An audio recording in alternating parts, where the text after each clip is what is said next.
Muy buenos días, amigos televidentes, sean todos bienvenidos y bienvenidas a Ojalá. Manuel Campo Vidal, toda una personalidad española a la que hemos convidado a conversar, que nos aclare muchísimas cosas que tiene España hoy día y de la que él sabe bastante. Ingeniero, periodista, sociólogo, y creo que es el director de la Asociación Española de Prensa y Televisión. Academia de Televisión, sí. La Academia de Televisión. Así es que buenos días, Manuel, Buenos y días. bienvenido a Ojalá. Bueno, pues encantado de estar aquí. Buenos días. Bueno, muy bien. Manuel, empecemos hablando un poquito de España, porque nosotros desde aquí estamos mirando todos estos embrollos que se están apareciendo en la prensa, y nos gustaría que nos dé un panorama de España hoy día. Sabemos que la crisis económica ha revolteado a España, ¿Sí? Una España que venía y se convirtió en la séptima economía del mundo, y de repente se ha ido por un barranco, es lo que parece. ¿Cómo ves a España hoy día? Bueno, España está recuperándose de esa crisis económica. En realidad estamos peleando por entrar en el G8, andaríamos por ahí, en el 9, 10, esa es la verdad.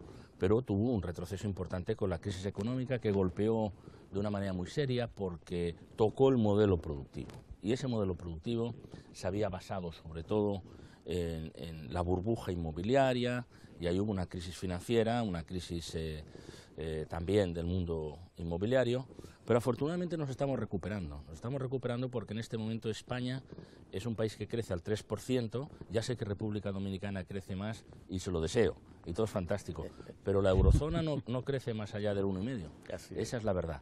Lo que pasa que cuando se viene de una crisis que ha sido demasiado larga, 6 años es demasiado, se necesita bastante más tiempo para subir. Cada mes se crea empleo, hay más afiliados a la Seguridad Social, pero habíamos tenido un golpe muy fuerte, con lo cual nos estamos recuperando. Y es verdad que la crisis ha tenido un reflejo en las elecciones, en los posicionamientos, y España está en un cambio desde el punto de vista del mapa político importante, como están buena parte de los países europeos, porque la crisis no ha tocado solo a España, ha tocado a todos los países europeos, y en cada país se ha expresado esto de alguna forma. Por ejemplo, en el Reino Unido con la eurofobia, queremos salir de Europa; en el caso de Francia con la ultraderecha, que es peor; en el caso de España pues con estos partidos nuevos, uno de ellos, Podemos, etcétera, con unas ciertas vinculaciones en su momento, por lo menos, a Venezuela.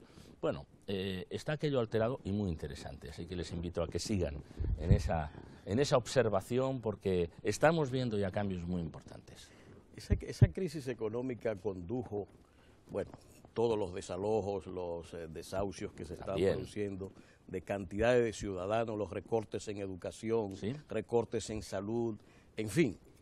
Todo eso generó un movimiento de indignación, Sí. Los indignados, como le llamaron, Sí. que han producido partidos políticos, incluso producto de ese movimiento. Eso es. ¿Cómo asocia esa parte política, esa indignación social, cómo se va manifestando actualmente? Yo creo que toda crisis genera un rozamiento social importante. Nosotros heredamos el término de indignados de los franceses, les indigné, y en aquel momento había indignados en Francia, en todas partes asumimos ese término en un momento determinado. La verdad es que los recortes en educación los ha habido, pero no tantos; en investigación demasiado, me parece a mí, para lo que necesita ser un país al frente, digamos, del desarrollo tecnológico y de la innovación. También en sanidad se pudieron contener, porque hubo muchas protestas de los médicos y de todo, ahí se contuvo un poco. Y yo creo que en el tema que ha citado usted de los desahucios fue absolutamente excesivo, y de hecho se está cambiando la ley para que eso no se pueda producir. Ha habido un abuso en el desalojo de personas pues que no pagaban el alquiler o que no podían hacer frente a las hipotecas que habían adquirido y asumido para poder adquirir esos apartamentos o esas casas. Y la pena es que después han venido los fondos buitre, llamamos nosotros, de capital internacional, comprando todo eso a bajo precio, muchas veces por debajo de lo que el banco le estaba exigiendo a la persona desalojada. Yo creo que ahí ha habido una respuesta de indignación, y basta un dato: la presidenta o la impulsora de la plataforma antidesahucios en España acaba de ser elegida alcaldesa de Barcelona. Alcaldesa, sí. Poca broma, porque ahí está muy clarito de lo que ha pasado. Se está cambiando la ley, y desde luego como en toda crisis y en toda gestión política, pues a veces hay no solamente errores, sino en este caso creo que abusos. Y eso desalojaba mucho a las familias de allí, pero vulneraba, yo creo, los derechos fundamentales de la persona, y que está reconocida en la Carta de Naciones Unidas, que todo el mundo tiene derecho a tener un hogar y a tener una familia, y para tener una familia hay que tener un lugar físico donde tenerlo. Así que ha sido especialmente sangrante. Afortunadamente estamos en mejor camino. Yo lo que no entiendo, yo soy dado, discúlpame Manuel, en mis análisis a ser subjetivo, muy subjetivo. Y es legítimo, es legítimo. Muy, porque no sé si que los latinos, y voy a hacer ahora una generalización, lo cual es un pecado, somos un poco pasionales a veces al meternos en estos temas, pero ¿hasta dónde el Estado español no ha sido un cómplice también de todo esto? No ha metido, o sus gobiernos no se han metido hasta donde han tenido que meterse, y yo sé que estoy siendo totalmente subjetivo, para ponerle coto a situaciones tan inhumanas como las del desahucio. Ayer nada más veía yo un caso dramático de desahucio, una situación que se produjo, no recuerdo ahora exactamente dónde, que bueno, una comunidad que se lanzó a la calle, lo que se armó allí cuando trataban de impedir que echaran de su casa a una persona, una familia, etcétera. Digo, ¿hasta dónde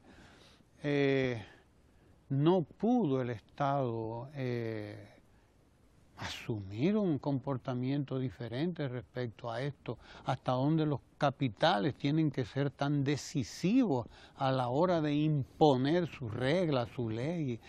O sea, uno que está aquí viendo a un gobierno, por ejemplo, claro, hay unas diferencias, yo lo sé, de toda naturaleza, pero yo veo al presidente Medina aquí que dice, bueno, el crédito así, nosotros tenemos tasas de crédito aquí de interés, tasas de interés 10%, 8, 9%, cosa insólita, por ejemplo, en Europa, en Estados Unidos, donde tú puedes comprar un vehículo a una tasa de 0.5, 0.8, 0.9%, que es muy alta, me decía a mí, estaba hablando con un norteamericano en estos días, y él dijo, pero ¿cómo? Y eso es verdad, vio aquí tasa de interés al 7, al 8%, y decía, pero ¿y cómo eso puede ser? Dice, no, yo acabo de comprar un carro con una tasa en 0.8, casi 0.9, o sea, es difícil aquello, ¿no?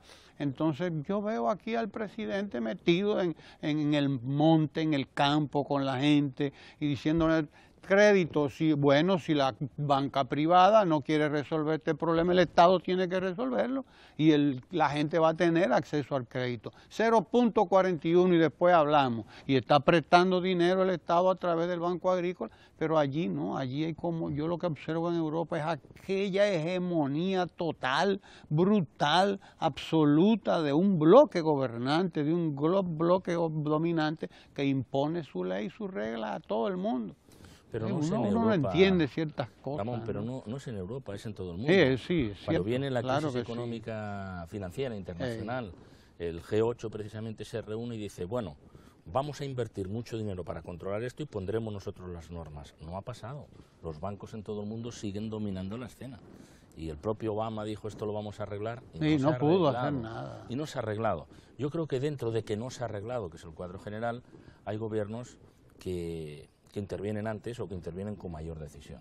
Y en ese sentido yo creo que hay algunos momentos en España que se hubiera tenido que intervenir antes. Y con todo respeto a lo que está haciendo aquí el presidente Medina, que me parece muy interesante, y hemos de hablar también perdón, de volúmenes. Claro. El conjunto del peso de ese dinero que presta, pues probablemente equivale, no resolvería en un país de 47 millones de habitantes y con otro tipo de desarrollo, no podríamos compararlo, lo cual no quita que lo que se está haciendo pues sea realmente admirable y que esté francamente bien. Yo tengo mucha confianza, sinceramente, en cómo va este país y yo creo que ustedes, enlazando presidentes, primero Leonel Fernández y ahora Danilo Medina, puede encontrarse dentro de unos años con un panorama completamente distinto.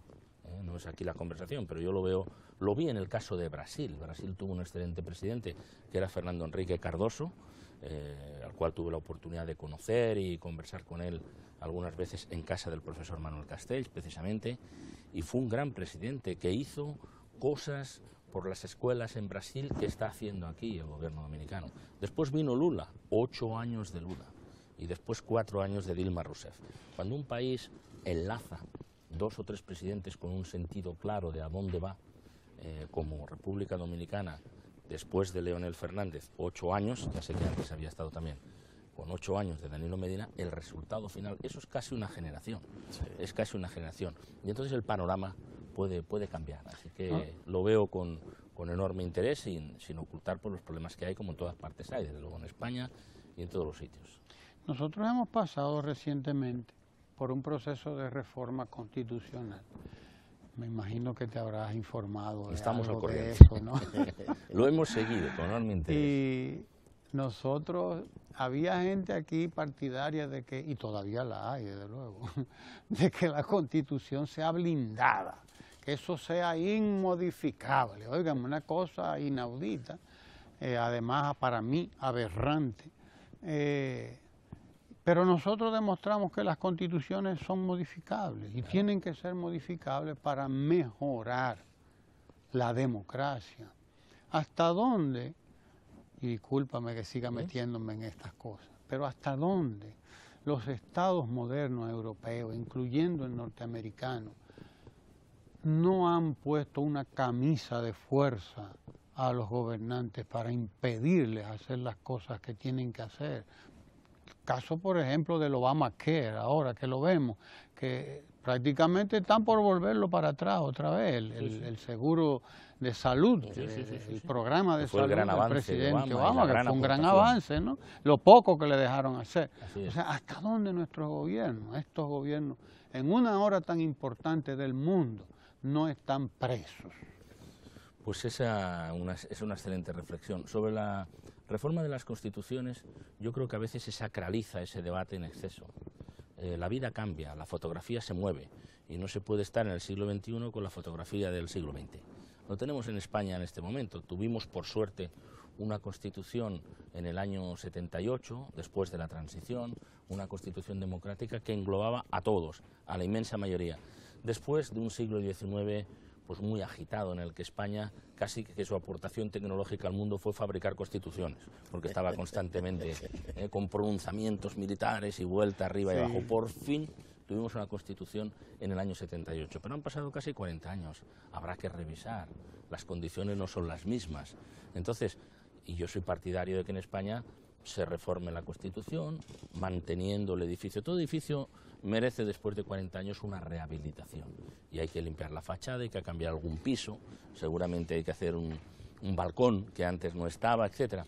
Y hay países que se lo toman esto con toda naturalidad. Por ejemplo, en Alemania se cambia la Constitución, no digo que cada año, pero con mucha frecuencia, se adecúa y ya está. Y hay otros países que parece que se va a hundir el mundo.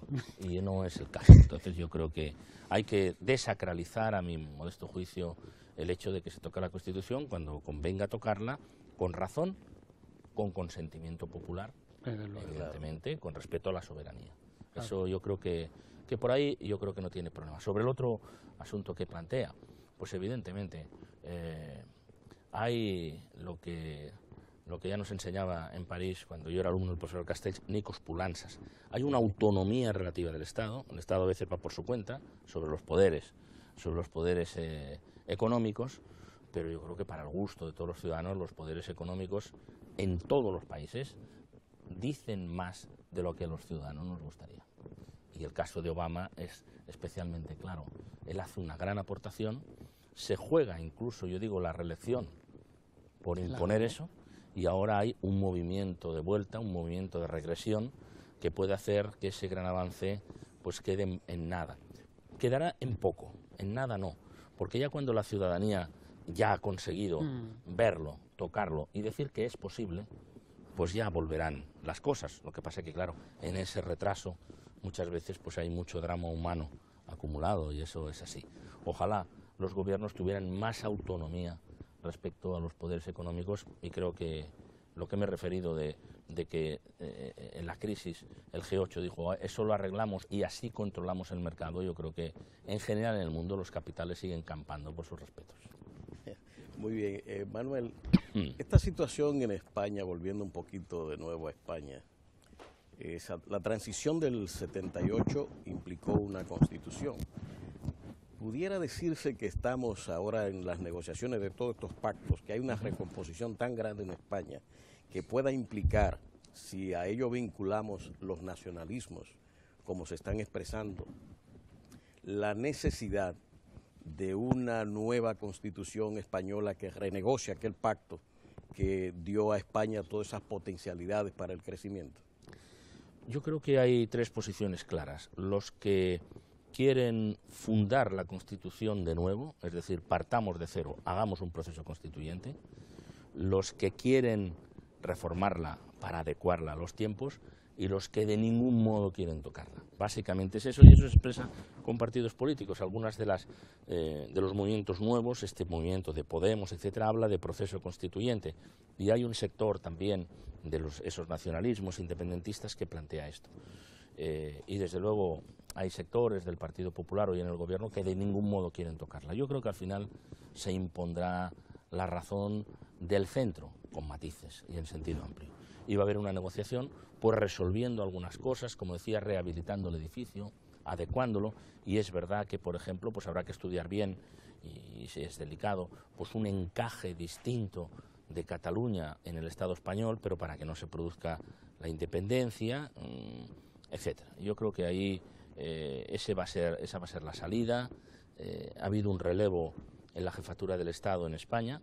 El rey Felipe VI asumió hace un año porque su padre, el rey Juan Carlos, cedió, abdicó para que pudiera hacerse cargo su hijo, y se ha abierto en ese sentido un tiempo nuevo. Y yo tengo confianza en que con su magistratura y con el acuerdo de los partidos políticos esto conseguiremos resolverlo, porque la ciudadanía lo que quiere es estabilidad, lo que quiere es seguridad y desde luego vivir mejor en la medida de lo posible.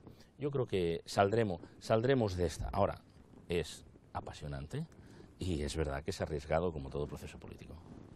Hay nuevos protagonistas en el escenario político español. Sin duda. Hay un enriquecimiento, por lo tanto, de la política. Sí.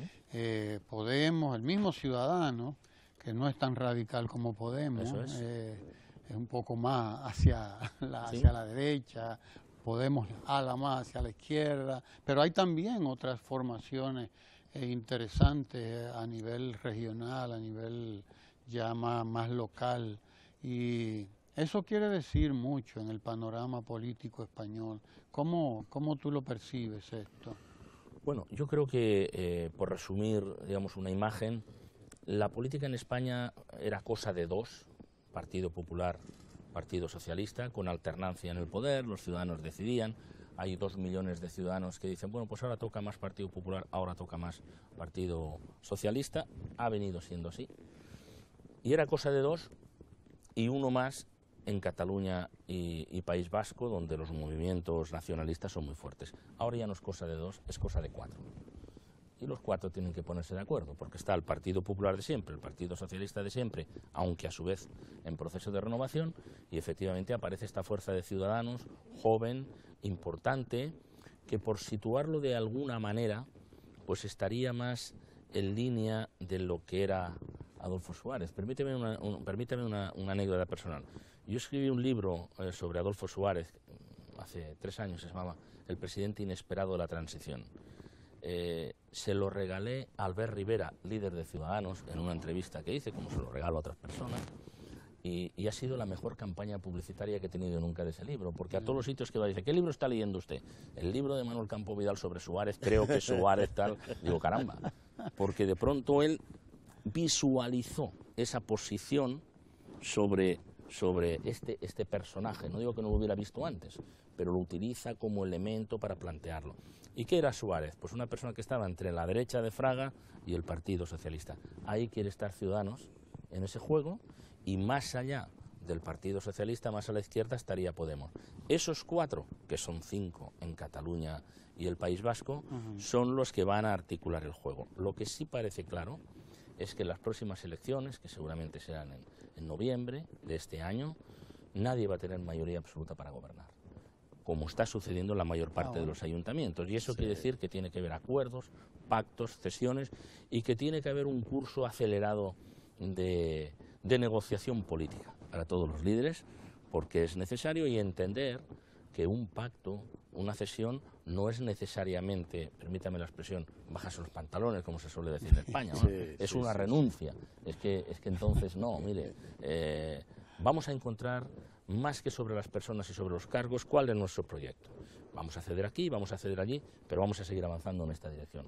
Yo creo que ese entrenamiento que se está produciendo ahora mismo, en estas semanas, se ha producido para los ayuntamientos en estos días, para los gobiernos regionales, nos va a servir mucho de entrenamiento para que en el mes de noviembre se configure un gobierno que, según todas las encuestas, etcétera, pues podría estar presidido o por Mariano Rajoy, actual presidente, o por Pedro Sánchez, joven secretario general del Partido Socialista, pero evidentemente no en solitario, sino con la ayuda de todas estas fuerzas. A eso vamos. Muy bien. Las crisis enriquecen, ¿verdad, Manuel? ¿Perdón? Enriquecen las crisis. Enriquecen, parece. yo creo que sí. Son oportunidades. Hay que sacar conclusiones y, sobre todo, tomar buena nota de los errores para no repetirlos. Es bueno no volver a caer en las burbujas y, sobre todo, lo digo autocríticamente como país, no vivir por encima de tus posibilidades. Sí. Eso vale para una persona, para una familia y para un país. Para todo el mundo. No se puede vivir a crédito. Sí. No se puede vivir a crédito porque luego no se puede pagar. Muy bien, Manuel. El presidente Medina inició su gobierno montado en una plataforma de transparencia, de mejora en los controles de la ley 340-06 sobre compras y contrataciones, que sirvió de plataforma para enriquecimientos ilícitos, muy comúnmente. Comisiones de veeduría, todo un control ético que buscaba esencialmente corregir un problema heredado que había afectado a los partidos políticos, los liderazgos, los gobiernos, en la imagen y el crédito público. El objetivo, rescatar la confianza del ciudadano en la gestión y en los presidentes y los políticos. Y lo ha logrado a tal magnitud que las mediciones que tiene el presidente son increíbles. En España, en contraparte, hemos visto precisamente un deterioro significativo que ha acicateado el tema de la desconfianza pública, los indignados, no solamente por los desahucios, sino por actos de corrupción notables. El caso Fabra, el caso de Urdangarín, o sea, que han sido emblemáticos y que han resquebrajado la confianza del español en los gobiernos y la política. ¿Cómo tú enfocas ese tema de la confianza pública en los gobiernos? Es que lo que está sucediendo, y yo veo que está sucediendo aquí y en algún otro país, va un poco positivamente en contra de la tendencia mundial. Hay una medición que el profesor Manuel Castells la expresa en sus conferencias. Hay en general en el mundo un descrédito creciente de las instituciones a los ojos de los ciudadanos. Esto es así, porque la crisis económica financiera, pues fíjense en Estados Unidos, cuando de pronto decía uno, no puede caer tal banco, cayó. No puede ser que tal aseguradora pueda... Se hundió. No puede ser. El gobierno tendrá sus mecanismos. Pues parece que no los tenía dormidos. Ha sido algo bastante generalizado. Y esa medición, que desde luego en España es importante, tal como usted señala, de desconfianza hacia las instituciones, pero la encontramos en Italia, donde hay un poder absolutamente penetrado por expresiones mafiosas o por la mafia propiamente dicha, en muchas áreas de gobiernos regionales, gobiernos municipales, etcétera. Pero lo hay en Francia, lo hay en la mayor parte de los partidos. Yo creo que las instituciones en general tienen que hacer en todo el mundo un gran esfuerzo de transparencia, de credibilidad. Hay que recuperar esas posiciones, porque si no es muy difícil gobernar. Y en ese sentido, pues yo celebro que ustedes estén en otra senda, Pero yo creo que para eso hay que hacer un gran esfuerzo y, por ejemplo, en España, pues de la crisis también hemos aprendido eso. Hoy hay un portal de transparencia donde cualquier ciudadano puede hacer una pregunta al gobierno tal, y eso no lo había hace 2 años. Hoy hay determinados presupuestos, las contrataciones tienen que ser públicas y tal, y todavía tenemos que avanzar mucho más en la ley. Tenemos que avanzar mucho más, pero digamos la verdad del fondo. Hay un problema de financiación ilegal de los partidos políticos. Los partidos políticos también, por lo menos en España, gastan más de lo que ingresan. En consecuencia tienen que sacar el dinero de alguna parte. Y en consecuencia, pues yo le concedo a usted esta autopista, pero hombre, hágame esta contribución, aunque sea a esa fundación que me pagará unos mítines. Yo le concedo a usted tal cosa, pero contráteme a toda esta gente y así sucesivamente. Yo creo que hay que hacer un esfuerzo porque un país, el que sea, sin credibilidad de sus instituciones, es un país enfermo. Así es. Me gusta lo que está pasando en España, ahora muchísimo. A mí también. Están veo la formación esta de los gobiernos, ha sido un proceso realmente interesante de los gobiernos regionales, ¿no? Sí. Los pactos, los no pactos, las discusiones de si llegamos a acuerdos, de si no llegamos, de bueno, allí este vota por el otro por aquel, y bueno, se ha formado una cosa interesantísima, riquísima, sobre todo para nosotros que entramos en este proceso también, porque aquí, para llevar a cabo la reforma constitucional, hemos visto el acuerdo, el pacto que ha habido que llevar a cabo entre el Partido Revolucionario Dominicano y el Partido de la Liberación Dominicana, una cosa insospechada que nadie se la imaginó nunca. Era como aquello de los bancos, que tú dices que va a caer el HSBC. ¿Cómo? Eso no puede ser. Pues se cayó. Se cayó. Que va a caer el otro, ¿cómo fue el de los primeros que cayó? Pues sí, se cayó también. Pues aquí, antes, pues nadie podría imaginarse que pudiera haber un pacto entre el Partido Revolucionario Dominicano y el Partido de la Liberación Dominicana, el presidente Medina, y ocurrió. Hay un pacto que ha permitido la reforma constitucional con una legitimidad abrumadora de más de un 80%. Eso es casi unanimidad. Casi unanimidad, porque cuando usted habla de más de 80%, está hablando de cifras importantísimas, no abrumadoras. Los procesos de pacto, alguna gente los celebra, en mi caso yo creo que son importantes, son procesos de toma y daca, de reflexión, de construyamos esto en colectivo. Otra gente los ve como, bueno, eso es como tú decías ahorita, y hubo alguien que se bajó los pantalones. No necesariamente tiene que ser eso. Los procesos de pacto, bueno, pues son procesos de negociación, y en el caso dominicano, me parece que hay un fortalecimiento de las instituciones, del proceso democrático, del proceso también de discusión, de llegar a acuerdos, que también lo estamos viendo un tanto, bastante en España, diría yo, porque la formación de los gobiernos regionales ha tenido que ser realmente un verdadero forcejeo. Y también han pasado cosas, dice, pero ¿cómo va a apoyar Podemos al Partido Socialista? Pues sí, le apoyó. ¿Y cómo va? Eso es así, sí, en un momento determinado. Pero lo importante es ponerse de acuerdo, creo, sobre el programa. ¿Para qué se hacen los acuerdos? No es un tema de qué sillas vamos a ocupar. ¿Qué es lo que vamos a hacer? ¿Vamos a limitar y apoyar todos una ley para que no se puedan producir esos desalojos de vivienda abusivos? Bueno, pues si estamos de acuerdo con eso, es igual quien vote. Estamos de acuerdo todos. Lo importante son los programas. Este pacto, el que sea, en este país o en cualquiera, nos va a dar un progreso, nos va a dar una mayor estabilidad, nos va a permitir profundizar en determinadas cosas que estamos haciendo o empezar cosas nuevas, pues entonces hagámoslo. Y yo creo que, por eso yo abogaba por la desacralización de la reforma de la Constitución y la desacralización de los pactos. Si son positivos para la ciudadanía, pues adelante. Se acabó el tiempo de los partidos mayoritarios. Y yo creo que eso es bueno. Y yo creo que eso es bueno. Se acabó. Sí, parece. Porque cuando hay mayorías absolutas, sobre todo prolongadas, pues hay más corrupción. Siempre hay más libertad, por decirlo de algún modo, de quienes gobiernan, pues para actuar con tendencias un tanto autoritarias incluso a veces, ¿no?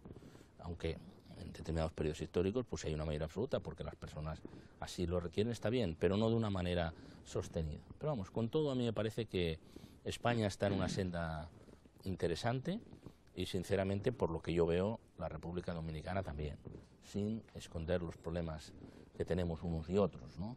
Así que ojalá avancemos en esta dirección y ojalá, y permítame que lo diga, avancemos en una mayor relación económica y cultural entre República Dominicana y España, porque tenemos muchísimas más posibilidades que todo eso. Yo tengo la oportunidad de presidir una escuela de negocios, Next, que tiene alumnos dominicanos y alumnos de muchas otras nacionalidades, 11 nacionalidades en este momento, y vemos pues que entre Colombia y España pues podría haber más relación, que entre República Dominicana y España podría haber una factura mayor. Y eso es muy interesante, porque fíjese que algunos de los trabajos que nosotros invitamos a que impulsen los alumnos allí y que están haciendo, pues es, por ejemplo, este año yo asistí a un tribunal en el que era exportación de cacao orgánico, pero con mayor valor añadido para que se lleve a Europa y no dependamos tanto de Estados Unidos. Pues ahí está. Hay otro proyecto sobre reciclado de basuras industriales, que hay poco de esto en Santo Domingo, que han desarrollado otras personas. Y mayores empresas de exportación entre ambos lados. Yo creo que tenemos mucho por hacer y gobiernos que se entiendan bien. Yo creo que la academia, en este caso una escuela de negocios, pero ayer lo hablaba con el rector de APTEC y con el rector de INTEC, la academia también debemos acompañar a esa mayor decisión de capitales españoles de invertir en República Dominicana y de República Dominicana también en España, que también hay inversión, y sobre todo déjeme decirle el gran aprecio que hay a los profesionales dominicanos que están trabajando en España, porque son gente muy responsable, gente muy constructiva. Yo creo que tenemos un futuro interesante y lo que hay que hacer es alentarlo, cuidarlo y desde luego sacarle fruto, porque yo creo que eso es bueno para la ciudadanía en general, ¿no? La pobreza es la gran maldición, Manuel.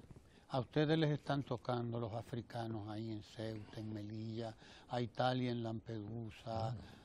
Aquí tenemos ahora mismo un proceso de regularización de toda esta inmigración extranjera en la República Dominicana también. No habrá que invertir mucho más todavía allí en donde está esa miseria para poner fin a ese flujo que cruza ahí el estrecho allá y que está y el Mediterráneo. Hay fines de semana que se rescatan 4.500 personas al borde del naufragio, sí, entre Libia y la isla de Lampedusa en Italia, que es muy insoportable para todos esos gobiernos, que es un drama humano absolutamente extraordinario. Mire, yo creo que hay que combatir eso, hay que invertir, como está diciendo, en esos países, en los focos de la pobreza, sean en África, en Haití o allí donde se produzca. Pero también es necesario reclamar una solidaridad internacional. Mi modesta opinión, el problema de Haití no se puede dejar a República Dominicana y todos mirando para otro lado.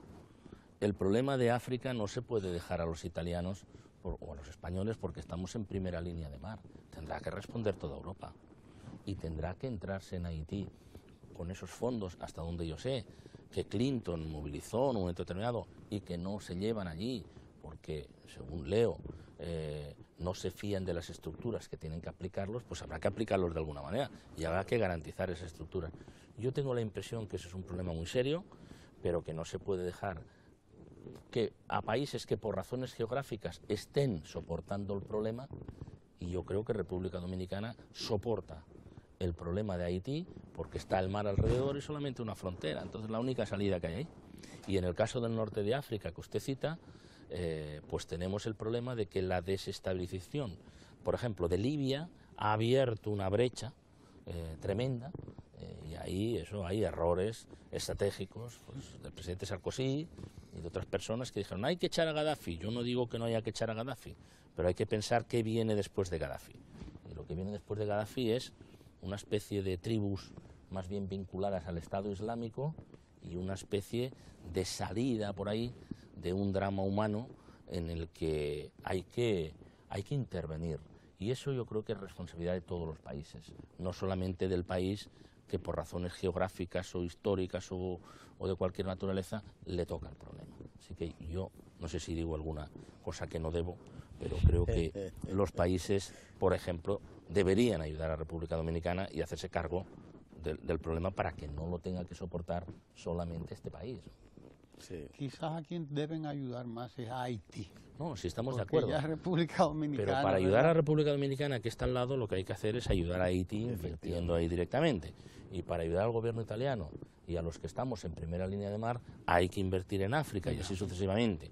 Pero no decir, bueno, este será un problema de los italianos que están ahí, sí, o será problema de los dominicanos que comparten la isla de la Española.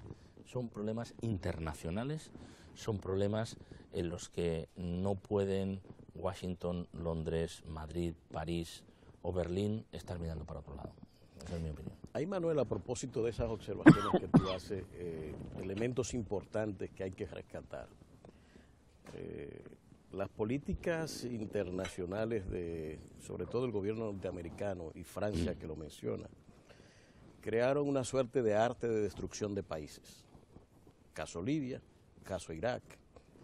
Estamos con Siria en el mismo camino de destrucción. Sí, sí. Es decir, países que tenían estructuras dentro de su cultura, lógicamente, todas autoritarias. Todas autoritarias. Incluyendo Arabia Saudí, que son socios internacionales de los destructores de esos países. Efectivamente. ¿Cómo vincular políticas públicas, vamos a decir, de esos países o internacionales, de ese género que están produciendo los efectos que estamos mirando, con el elemento anunciado del presidente Clinton de asistencia internacional que no llega a Haití, que no está produciendo absolutamente nada de resultados, digamos, tangibles, inmediatos, de contención de esa crisis y que sigue moviendo la migración hacia República Dominicana, como en África se está produciendo hacia Europa? Es decir, ¿qué hacer con estas políticas de países centrales, dominantes del mundo, que llegan al punto de erradicar países enteros y sociedades desestabilizadas para siempre? Pues ese es un tema central y me parece que es una de las grandes injusticias que se está produciendo aquí. De pronto, probablemente, por razones electorales francesas, Sarkozy impulsó una coalición para desalojar a Gaddafi del poder. Y el resultado final es la crisis que tenemos.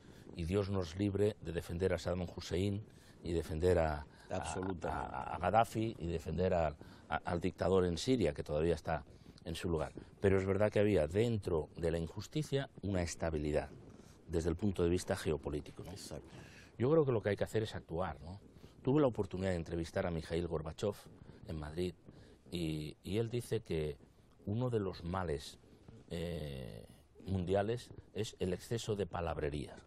Estamos enterrados, dijo él, en palabras, convenciones y reuniones, pero no se actúa. Entonces va siendo hora. Yo creo que hay que reclamarle al presidente Clinton su responsabilidad y pedirle que intervenga. Está muy bien, recaudó los fondos, pero oiga, tendremos que aplicarlos, ¿no? No tendremos que tenerlos guardados allí, no, porque si no lo utilizan mal. Y así sucesivamente, ¿no? Y desde luego, antes de tomar decisiones de esa naturaleza, pues hay que ser muy, muy cuidadoso, como la guerra de Irak, que todo estaba en relación con las armas de destrucción masiva que jamás se encontraron. Una mentira. Que jamás se encontraron, pero se montó una patraña que sirvió para justificar esa intervención a mayor gloria de determinadas empresas con intereses militares en la cuestión. Bueno, yo creo que el mundo hoy está suficientemente conectado, no solamente desde el punto de vista tecnológico, sino también desde el punto de vista político. Y un incidente en un extremo del mundo te puede desestabilizar en la otra parte, ¿no? Por lo tanto, yo creo que hay que ser enormemente más cuidadosos y sobre todo calcular qué es lo que viene después, porque lo que está viniendo después de todos esos regímenes que cayeron, pues son cosas todavía más inquietantes. A propósito de esa palabrería de la que habla Gorbachev, que tú sí traes muy bien al discurso, nosotros los dominicanos tenemos el privilegio de tener un mandatario, un gobernante, que habla poco, por suerte, y que hace muchísimo. A tal punto que conozco aquí a una joven que, por cierto, está haciendo su tesis en lo que ella ha llamado el lenguaje no verbal del presidente de la República. ¿No? Lo digo, pero estoy ansioso por ver cuál es el resultado de la tesis, porque la verdad que me imagino que será algo interesante. Tú también estás en contacto con una dominicana que está trabajando ahora el impacto de las visitas sorpresa del presidente a las diferentes provincias y comunidades del país. ¿Hay algo que se pueda saber así antes de que llegue el resultado final? Sí, fue una sorpresa encontrarse que una alumna del posgrado en NEX, pero además de negocios internacionales, Georgina Peralta Sánchez, quería estudiar este tema que a mí me había llamado la atención, sobre todo desde el momento en que el presidente Medina presentó esto en la FAO en septiembre del año pasado y observé que esto interesaba en Panamá, en Honduras e incluso en El Salvador. A partir de ahí, efectivamente, esta persona ha hecho un trabajo que culminará próximamente y que ve ahí detrás de estos elementos, vemos, porque estamos participando, pues que hay algunas cosas que sí podemos ver. Ahí hay un estímulo interesante al desarrollo integral agropecuario, en general, ¿no?, del desarrollo rural, pero de una manera muy en la microeconomía, pero que ofrece sus avances concretos. Hay un elemento, hablaba de la comunicación no verbal, de consolidación de un liderazgo pragmático. Y eso yo creo que hay muchos tipos de liderazgo. Precisamente, el que ha estudiado más en el mundo los tipos de liderazgo es la Fundación Gorbachev. Y la Fundación Gorbachev dice, cada momento debe tener su líder. No es lo mismo un líder para hacer una revolución que para consolidarla. No es lo mismo un líder para recién conseguida la independencia que para años después. Y no es lo mismo un líder del siglo XXI que antes, como es lógico, ¿no? Ahí yo creo que hay unos rasgos muy interesantes de liderazgo pragmático que probablemente está, y enlazaríamos con la otra tesis, menos en las palabras, más en determinados gestos y desde luego vinculados a la acción de gobierno, ¿no? Y después hay un tema muy interesante ahí, que es el asunto de comunicación desde el poder. Normalmente los gobiernos en general tienen grandes aparatos de comunicación. Y aquí se está ensayando una cosa muy interesante, como a través de Twitter y como a través de no acompañar una nube de periodistas en sus actuaciones a los presidentes o a los mandatarios que tienen que hacer una acción, está desarrollando un tipo, digamos, de comunicación austera por una parte, pero efectiva por otra, ¿no? Yo creo que todo esto son elementos que ya los expondrá ella cuando tenga oportunidad, porque todavía está concluyendo estos asuntos y se están revisando, pero que me parece que es interesante. Y en todo caso, yo desde el punto de vista exterior a República Dominicana creo que es una muestra también, y permítanme que lo diga, no lo digo aquí, crean que lo digo por quedar bien con este país. Yo creo que República Dominicana produce más líderes que otros países del área. Es mi opinión estadística. Más líderes que otros países del área. Leonel Fernández es una persona absolutamente reconocida en Estados Unidos, en España y en el área.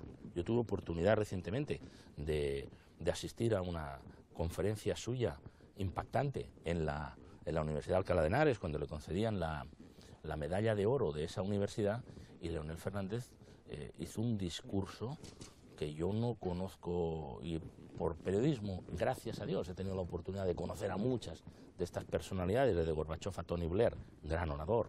He asistido a conferencias de Clinton, pero he podido entrevistar a Giscard d'Estaing y a Andreotti y a todos los líderes españoles, y hay muy pocos que tengan la capacidad oratoria, por ejemplo, y de visión estratégica internacional de Leonel Fernández.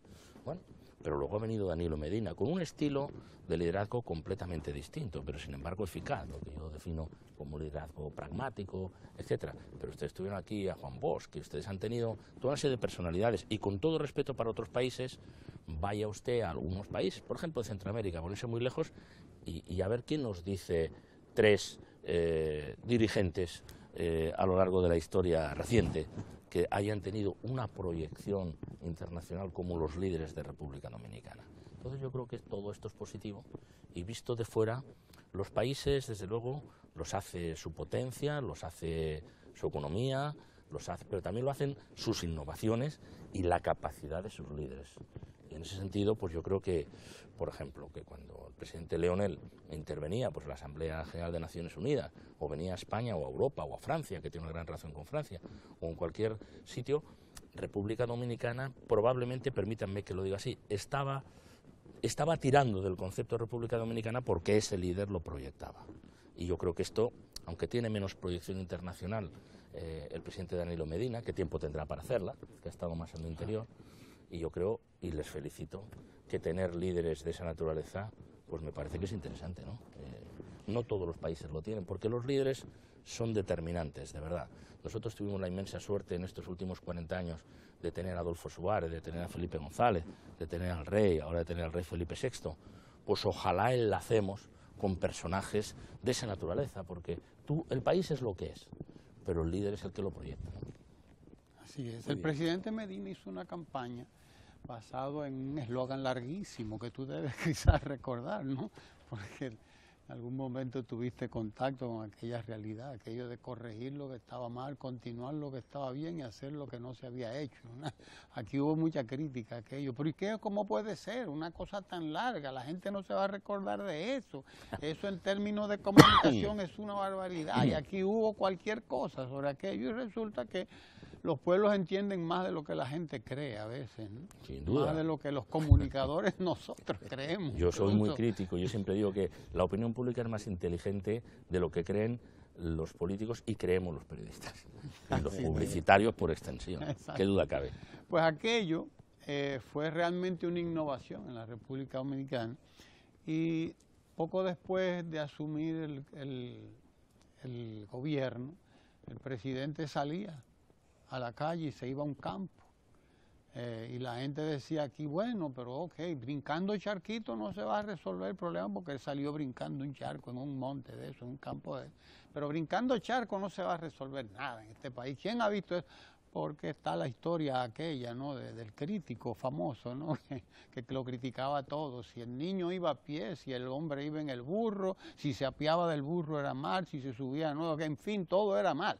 Así estamos nosotros en esta situación y resulta que 3 años después de andar saltando charquitos por el monte, por los montes del país, se han creado aquí más de 100.000 empleos, nada más en ese sector, ¿no?